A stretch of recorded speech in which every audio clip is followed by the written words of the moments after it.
It started with a sound, the soft rattle of cicadas in the Kentucky summer heat, air thick as syrup shimmering above the asphalt. A day that felt too still to be real. Mill Creek, 1959. A town small enough that every engine, every voice, every rumor carried through its single main street. Children played in the dust behind the diner. Women hung laundry that refused to dry. And men listened to baseball through radios that hummed with static. There was no reason to notice the girl walking toward the edge of town.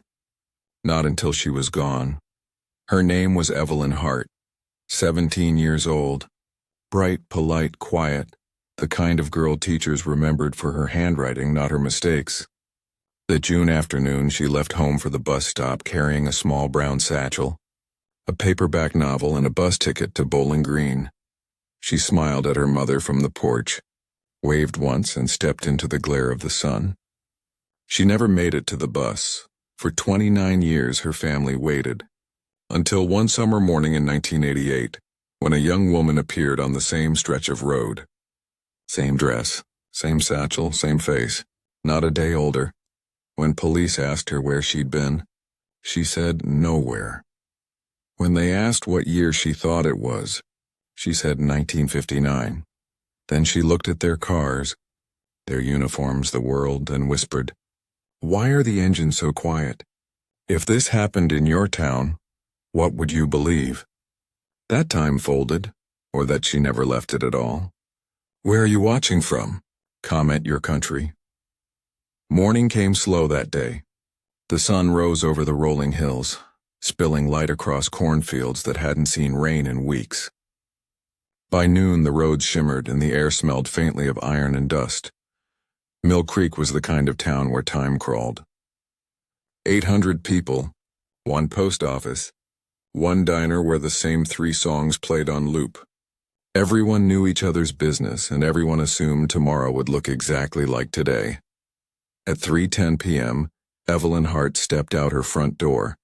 Her mother, Helen, watched from the porch, fanning herself with a folded newspaper. The girl's dress was yellow, the kind of color that faded fast under the Kentucky sun. She adjusted her braid, tucked her bus ticket into the satchel, and smiled. Helen called after her, "Don't be late for supper." Evelyn laughed. "I won't be." She walked down the dirt road past the fence line, the sound of cicadas growing louder with every step. The fields shimmered like waves of gold. Nothing felt unusual, not yet. A farmer named Harold Banks saw her from his truck. He'd driven that same route every day for 30 years. He slowed, lifted his hand to wave. She waved back. Later, he swore it was 3:17 when she disappeared from his mirror. He didn't mean she walked away. He meant she was there, and then she wasn't. Just the road. Just dust hanging in the sun. When Harold circled back, there was no sign of her. He figured she'd taken a shortcut through the field. By dusk, he learned she hadn't come home. The first hours passed in disbelief. Helen called neighbors. Robert Hart, Evelyn's father, and drove to the bus depot. No one had seen her board. No one had seen her arrive. The driver said the 3:17 bus never even made it that far. It had broken down outside of town with a bad radiator. By nightfall, the sheriff organized a search party. Dozens of volunteers combed the fields with flashlights. They found one of her shoes, perfectly clean, sitting in the ditch like someone had placed it there. No footprints, no tire marks, no struggle, nothing. The sheriff's report called it possible abduction. No evidence of force. But there was no sign of anyone else on that road. No cars, no strangers. Just the sound of cicadas still droning through the night. Helen refused to sleep. She sat on the porch until dawn, the lamp in Evelyn's room burning like a promise. When she finally closed her eyes, she dreamed of footsteps outside, steady, soft, circling the house. When she woke, there were none, but she swore she could still hear breathing. Over the next week, search teams expanded the radius to 20 miles. Helicopters scanned the valley. Divers dragged the creek. Dogs followed scent trails that vanished midfield. Reporters came from Louisville, notebooks ready, cameras heavy.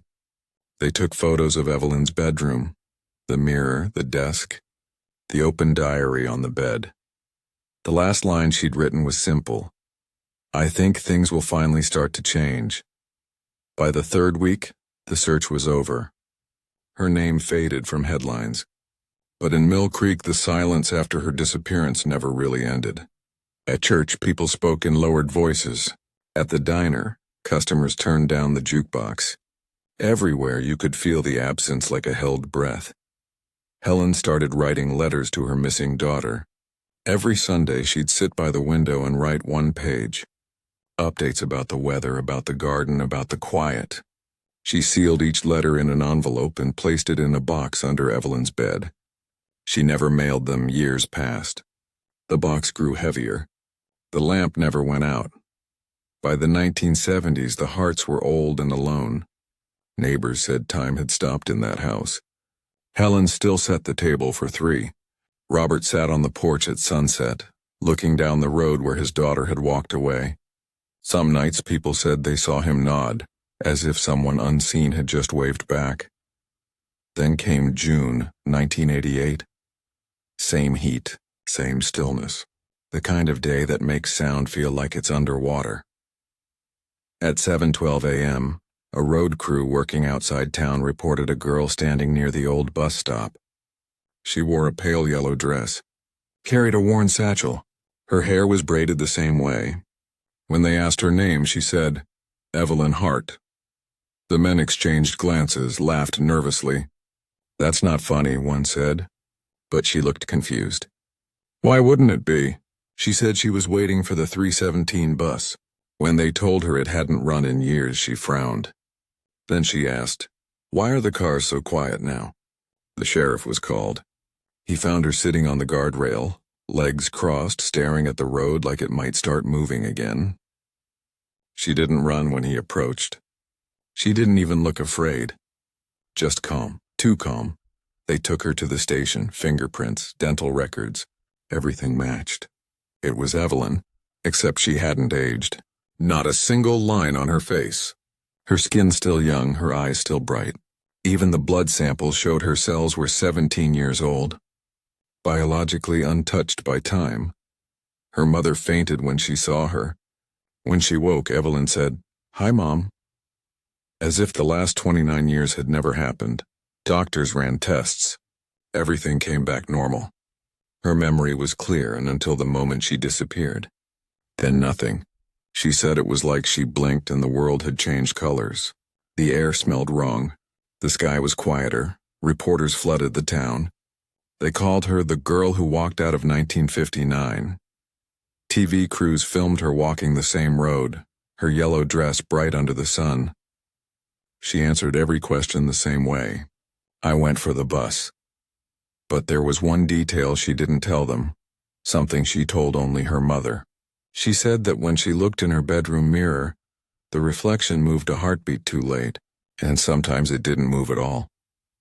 That night, every clock in the Hart house stopped at 3:17. The lights flickered. The air turned heavy, and Evelyn, lying awake in her bed, whispered into the dark, I think things already changed. Still, the truth hadn't surfaced yet. By the second morning, Mill Creek wasn't quiet anymore. Reporters camped outside the sheriff's office and federal cars lined the street. The bureau didn't announce itself, but everyone knew who they were. Men in dark suits, mirrored sunglasses, cameras that clicked too softly to be local. They spoke with calm precision, the way people do when they already know the answers they'll pretend to look for. They asked Evelyn her name, her age, the last thing she remembered. Her voice didn't shake. She said she'd been waiting for the bus, that the road had gone silent, that the air had thickened like glass. Then nothing. She blinked and the world was new. Different sky, different sound. Same her. Doctors examined her under fluorescent lights that hummed with a sound that made her flinch. She didn't like the cold metal instruments or the buzz of electricity. She said everything here moved too fast, and even the clocks. They tested her blood, her reflexes, her memory. All normal. Except the DNA degradation rate. It showed 0 time lapse. Her cells hadn't aged a single second. The bureau took samples of her clothes, her shoes, the old bus ticket she carried. The fabric had aged 30 years. The ink on the ticket had not. The dust on her shoes matched 1950s soil composition, a trace mineral that hadn't existed in the county since a flood in 1963. The report called it chronological dissonance, a phrase that meant nothing, but sounded official enough to hide confusion. That night, they kept Evelyn under watch in a hospital room. Security cameras recorded everything. At 3:17 a.m., every monitor flickered, 7 seconds of blank static. When the feed returned, Evelyn was sitting up in bed, staring at the mirror on the opposite wall. She was whispering something too soft for the microphones to catch. The nurse on duty said it looked like she was talking to her reflection. When asked what she'd said, Evelyn smiled. "I wasn't talking to her," she said. "I was listening." The Bureau flew her to a lab 2 hours away outside Louisville. They told Helen Hart it was for tests.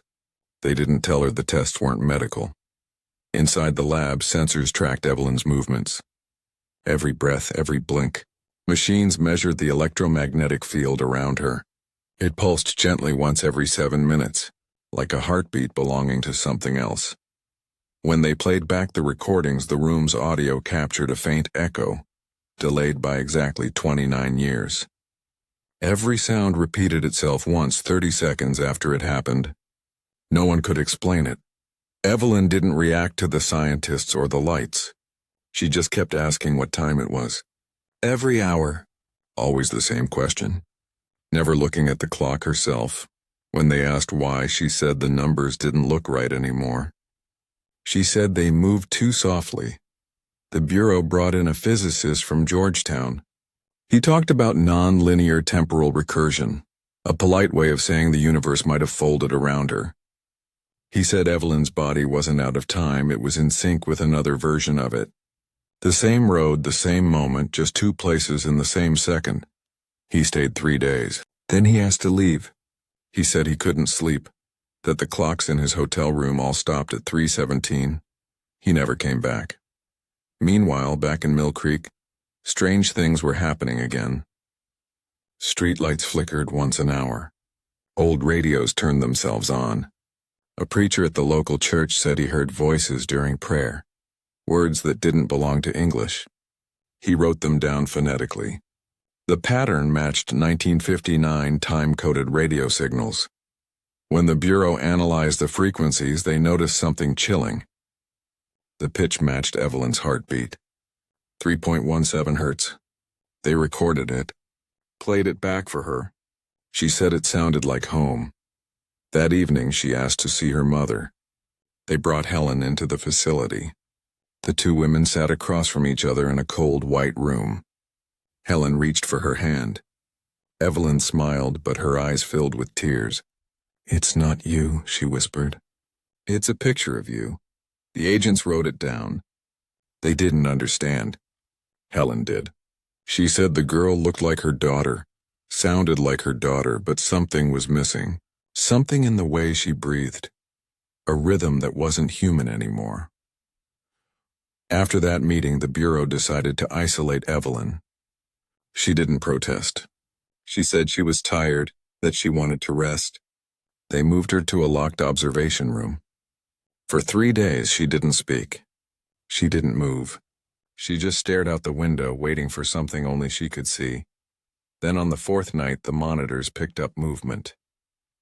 Evelyn stood, walked to the glass, and pressed her hand against it. For 7 minutes, her pulse stopped registering on the machines. Then, without warning, every power source in the facility went out. When the lights came back, she was lying in bed again. Her handprint was still on the glass, warm. The agents never found a break-in, no sign of tampering. But the fingerprints on the glass didn't match her own. They matched the 1959 record, a scan taken when she'd first disappeared. From that day, they called her the Echo. By late summer, the world outside the lab started to warp. Not visually, not yet, but in memory. People in Mill Creek began to recall events that never happened. Neighbors who swore they'd attended Evelyn's graduation. A store clerk who remembered her coming in every Saturday for candy. Photos that showed her face in the background of parades years after she vanished. The Bureau dismissed it as hysteria, a small town feeding on its own legend. But then one of their own agents, a man named Pierce, called in from the field. He said he'd met Evelyn Hart at a diner. That morning, the problem was, Evelyn was still in containment 200 miles away. Pierce's partner verified the story. They'd eaten breakfast together. The waitress confirmed it too. She said the girl was polite, ordered coffee, left a 20 on the table. She even remembered her laugh. It was light and sharp, the kind that lingers in your ears after it's gone. When the agents checked the diner's security tape, there was nothing. Just static at 3:17 a.m., followed by 7 minutes of black screen. Inside the Bureau's Louisville facility, Evelyn had grown quiet. She barely spoke now, but when she did, it was always about the town. She asked if the diner was still there, if the church bell still rang, if anyone remembered her name. When told that they did, she smiled, then whispered, "That's how it starts." Doctors performed cognitive tests. They flashed pictures of places, faces, familiar objects. Each time she reacted a fraction of a second too late, like her mind was translating reality before accepting it. Her brain scans showed brief surges, sharp synchronized spikes every 7 minutes. At 3:17 intervals, no neurological explanation fit. One scientist compared the pattern to radio bursts recorded from deep space. The same rhythm, the same decay curve, the same impossible origin. The Bureau tried to trace the anomaly, triangulating it with ground sensors. The readings all pointed back to Mill Creek, not the modern town, but the old coordinates before the roads shifted. Before the flood that changed the map, they sent a small team to investigate. 3 agents, 1 technician. They arrived at sunset. The fields were overgrown. The air shimmered with heat. And where the bus stop once stood, the ground looked darker, almost charred. The technician placed sensors in the soil. Each recorded a faint pulse. It wasn't electrical. It wasn't seismic. It was biological. 7 beats per cycle, 3.17 hertz. Then their radios began to pick up voices, low, muffled, layered. A girl's voice among them repeating, "Don't forget me." It looped once every 7 minutes. They recorded it, labeled it Signal 317. Back in Louisville, Evelyn woke suddenly. She said the air smelled like rain. She said the ground felt close. Then she asked, "Did you hear it too?" The lead scientist, Dr. Porter, froze, because the transmission from Mill Creek had arrived just seconds before Evelyn spoke.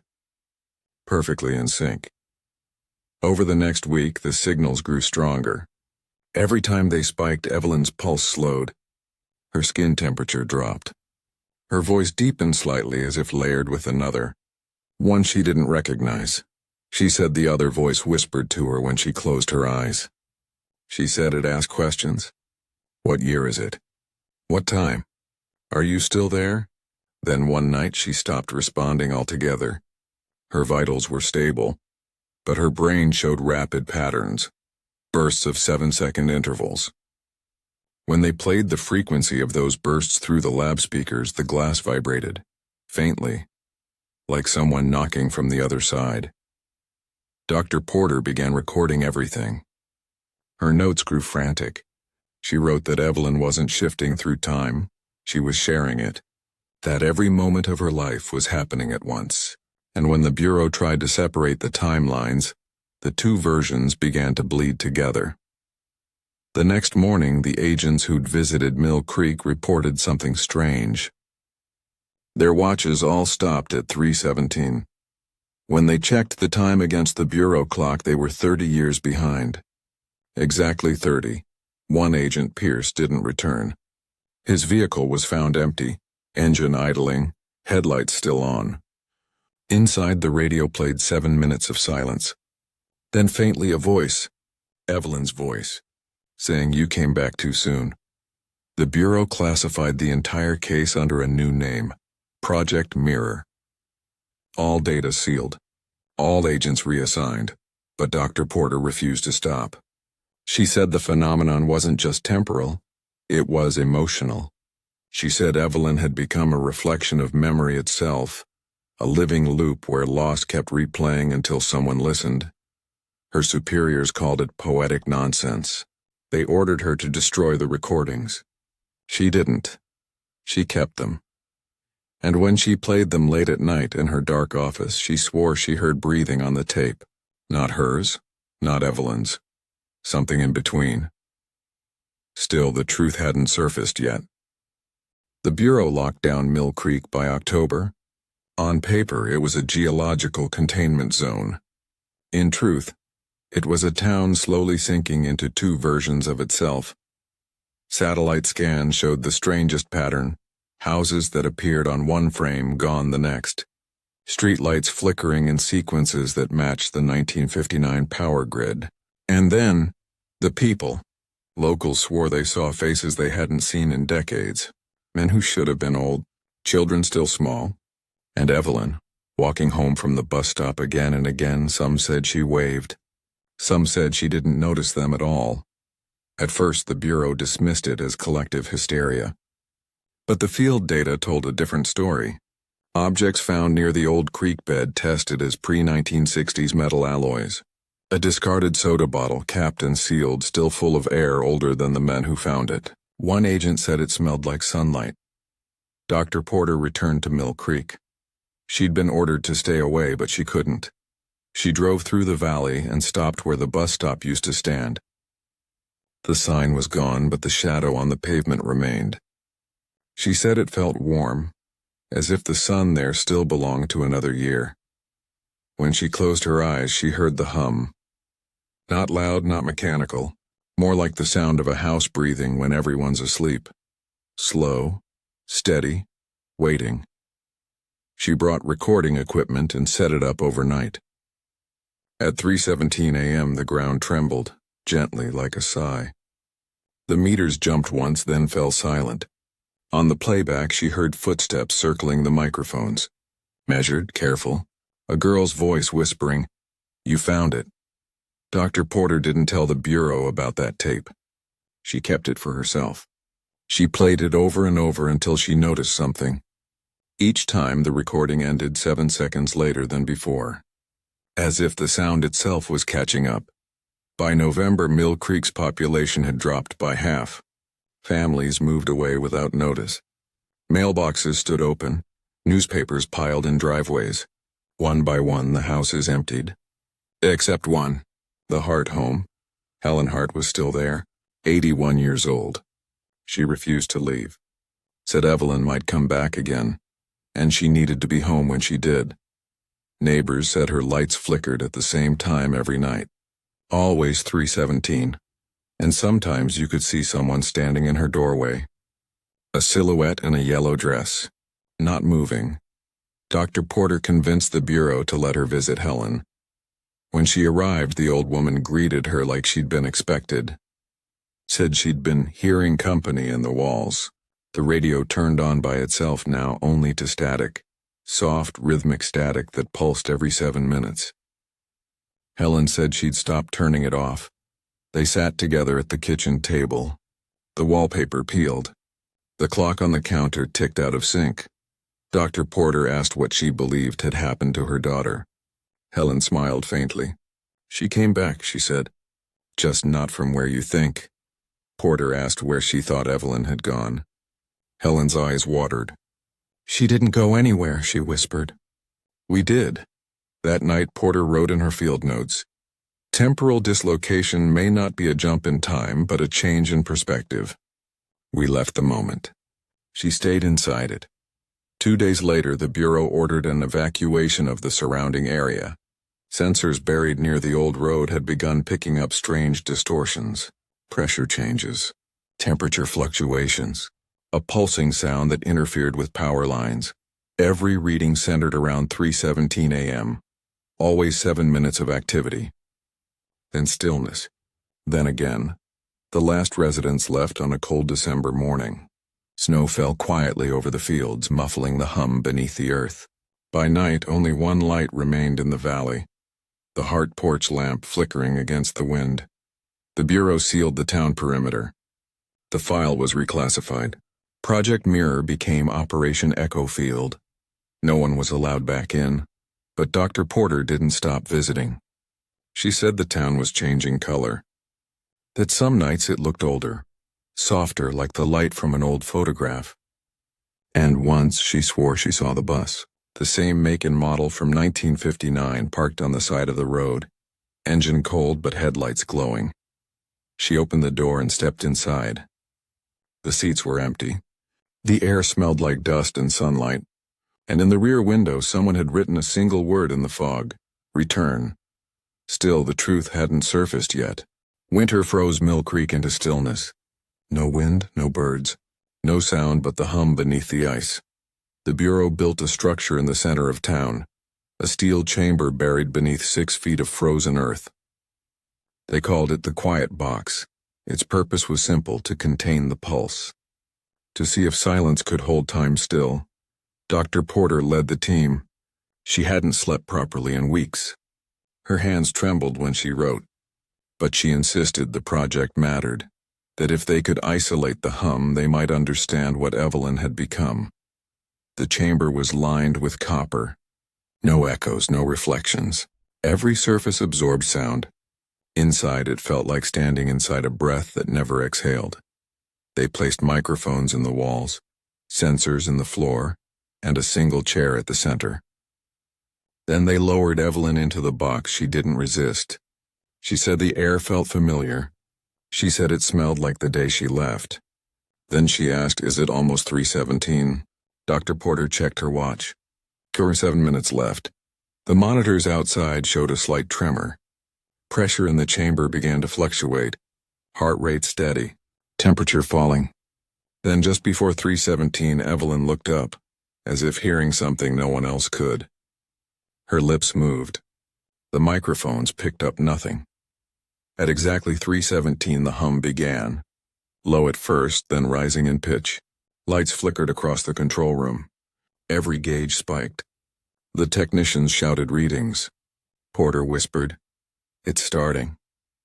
Inside the chamber, Evelyn stood. Her shadow rippled across the walls, 7 of them overlapping, shifting in and out like waves. Each shadow moved at a slightly different speed. Each turned its head a fraction late. Then the hum changed. It formed words. Not through the speakers, through vibration. The metal sang softly like a voice underwater. "Keep the light on." Dr. Porter froze. Her mouth went dry. She leaned closer to the microphone and asked, "Evelyn, do you hear that?" The girl looked at the glass window, her eyes unfocused. She said, "That's not me." The hum rose again. Every recording device failed at once. Audio logs erased themselves in perfect sync. 7 minutes of blank data. When power returned, Evelyn was sitting again. Calm. Smiling faintly, she said, "It's quieter now." The Bureau ended the test immediately. They ordered the chamber sealed. But Porter refused to leave the room. She placed her ear against the metal wall. There was nothing. Then, one faint heartbeat. That night, she wrote in her journal, "Silence is not absence. It's containment." She's still speaking, but not in sound. The next morning, Evelyn was gone. No alarms, no broken locks. The chamber was still sealed. Her chair sat empty. Her handprint remained on the wall.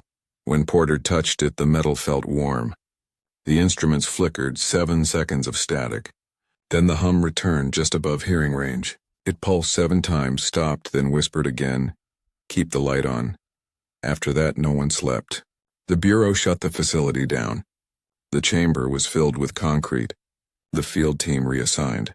But every night at 3:17, sensors buried deep under the site still vibrated. Always 7 pulses. Always 7 minutes apart. Dr. Porter took the last remaining tape home. It was labeled Field Echo 5A. She listened to it alone in her apartment. Static filled the speakers. Then faintly, Evelyn's voice, soft, calm. "I can see you," it said. "Can you see me?" The sound repeated, slightly distorted. Each time her voice grew older. By the 7th repetition, it sounded like Helen Hart. Porter stopped the tape. She looked at the reflection in her window. And for a second she saw another woman looking back. Not her, not Evelyn. Someone in between. Still, the truth hadn't surfaced yet. After the quiet box was sealed, the Bureau called the case resolved. They stopped saying Evelyn's name out loud. They archived the tapes, the data, the maps. On paper, the field was silent. But silence has its own kind of echo. Dr. Porter didn't believe it was over. She couldn't. Every night at exactly 3:17, her apartment lights dimmed for 7 seconds. No power surges, no storms. Just the same pulse, and steady, slow, almost human. She started charting it. Every flicker, every vibration, every shift in the hum. And what she found terrified her. The intervals were changing. The signal was spreading. She borrowed Bureau equipment under the pretense of calibration tests. Portable microphones, radio receivers, low-frequency detectors. Then she drove back to Mill Creek. The town looked abandoned, but not empty. The air shimmered with heat that shouldn't have existed in winter. The snow melted in perfect circles where the ground still pulsed. She followed the hum toward the center of the valley. The sound grew louder, but not in her ears, in her chest. Each vibration matched her heartbeat. Then she realized it wasn't sinking with her. She was sinking with it. When she reached the buried chamber, the soil felt warm under her boots. She dug until her gloves tore. Beneath the dirt, she found the metal roof of the quiet box, cracked open, like something had pushed from inside. The Bureau had filled it with concrete, but the concrete had turned porous, breathing, moving. She placed her recorder on the surface. The needle spiked instantly. The hum wasn't random anymore. It was a pattern, 7 beats, pause, 1 long note.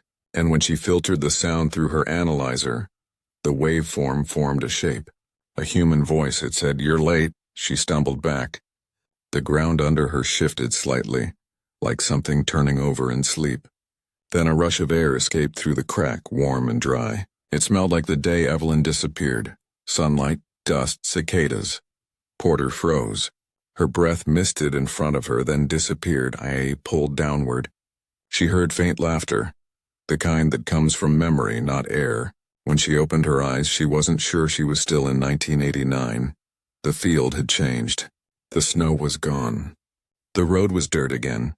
And from far away she could hear a bus engine. The air shimmered. A figure appeared down the hill. A girl in a yellow dress walking slowly toward her. Porter couldn't move. Every instinct told her to run, but the world had gone quiet. Even her heartbeat was gone. The girl stopped a few feet away. Her eyes were clear, steady, calm.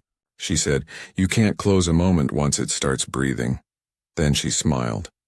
And the hum rose again, vibrating the air between them.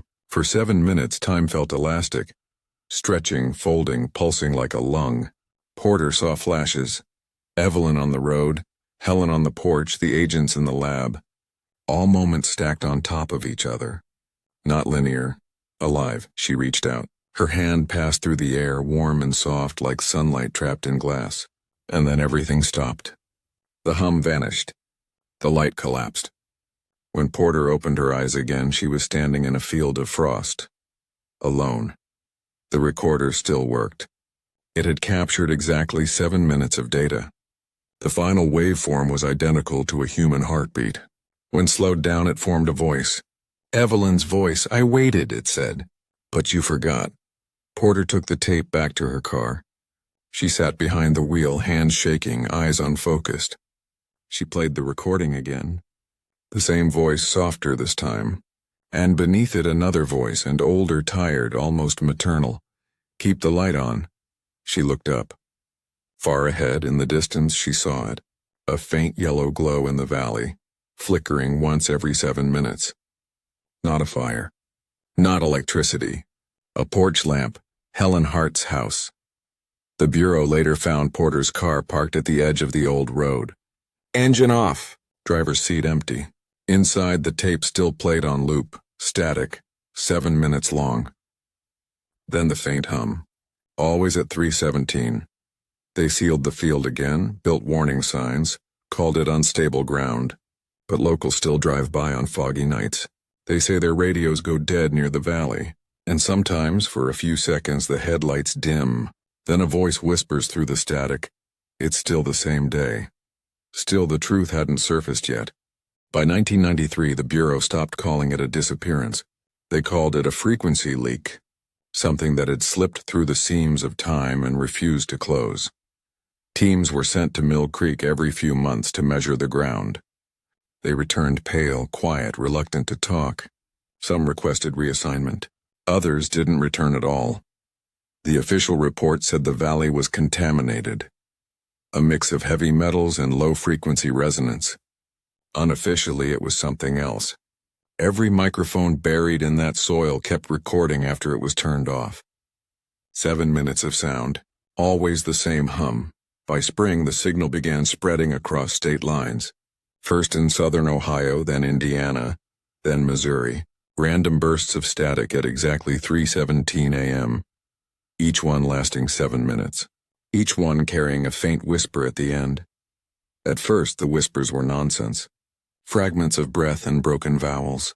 Then words began forming, sentences, stories, different towns, different voices, but always the same phrase at the end. "She's still walking." The Bureau reopened Operation Echo Field, this time under a new division, the Department of Temporal Research. They set up an underground base 30 miles from the original site. New equipment, new rules. No one worked alone after dark. Dr. Jonas Keene, the physicist from the Quiet Box Project, led the new team. He didn't believe in ghosts. He believed in resonance, that time wasn't linear but circular, and something had disturbed its rhythm. He said the signal wasn't an echo of Evelyn. It was Evelyn, a living feedback loop made of memory and energy. He called it the second field. For the first time, they tried to communicate back. They built transmitters tuned to the frequency of 3.17 megahertz.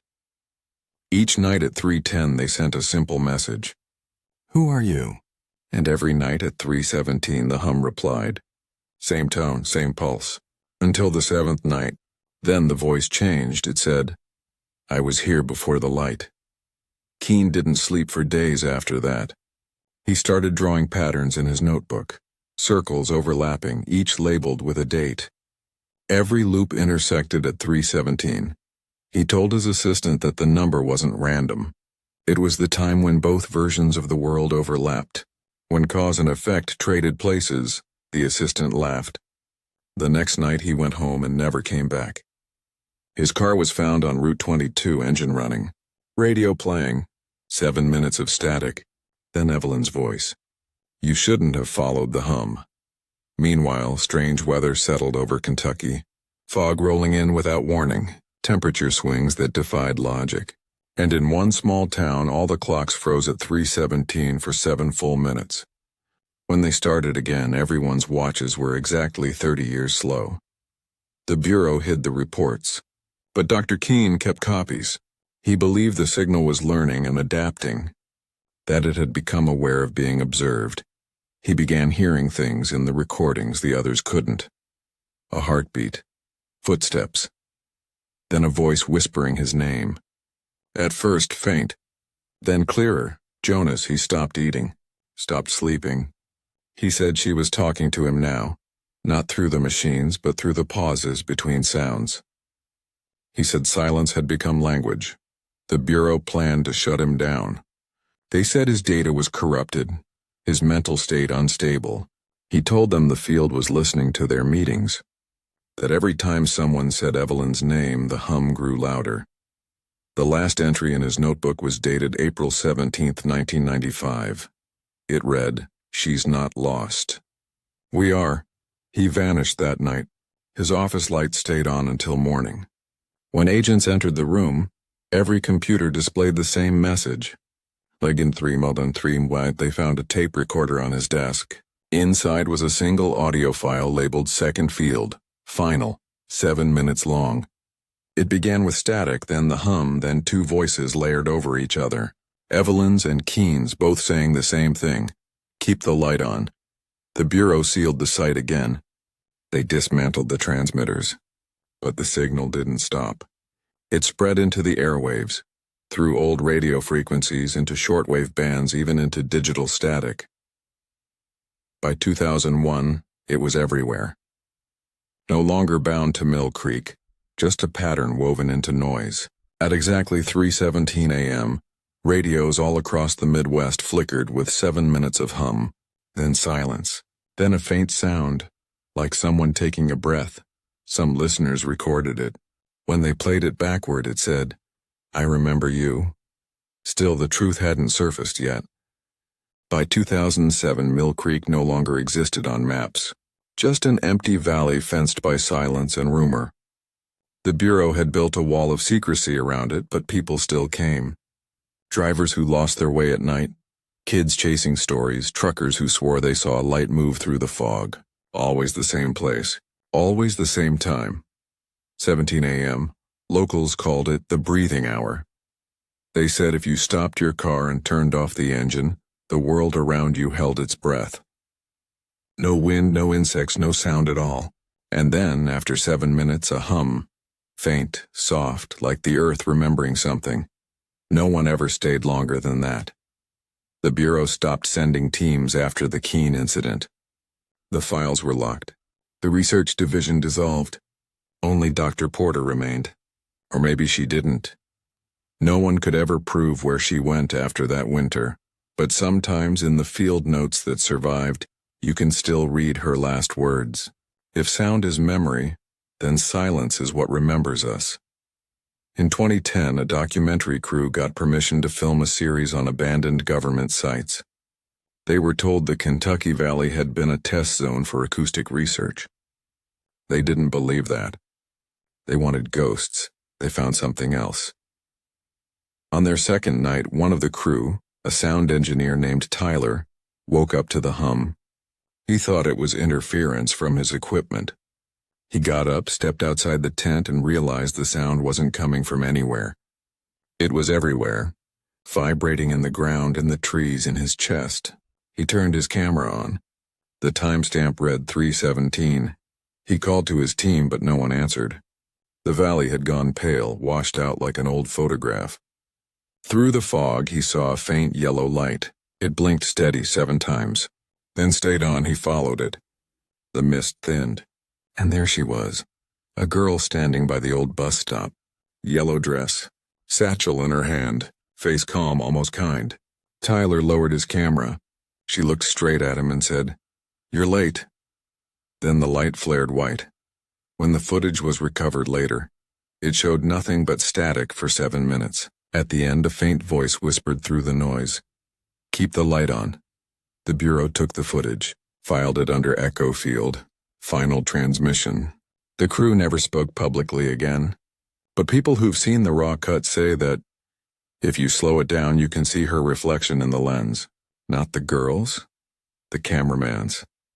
And behind him, the same yellow glow spreading across the horizon like sunrise that never reaches daylight. The valley is quiet now. The fence still stands, rusted and half buried in weeds. But sometimes when fog rolls through, travelers say they can see headlights moving down the old road. Slow, rhythmic, 7 minutes apart. No one knows who drives them. No one ever sees where they stop. Only the light remains, always burning, always waiting just before dawn. They say if you stand there long enough, the hum starts again.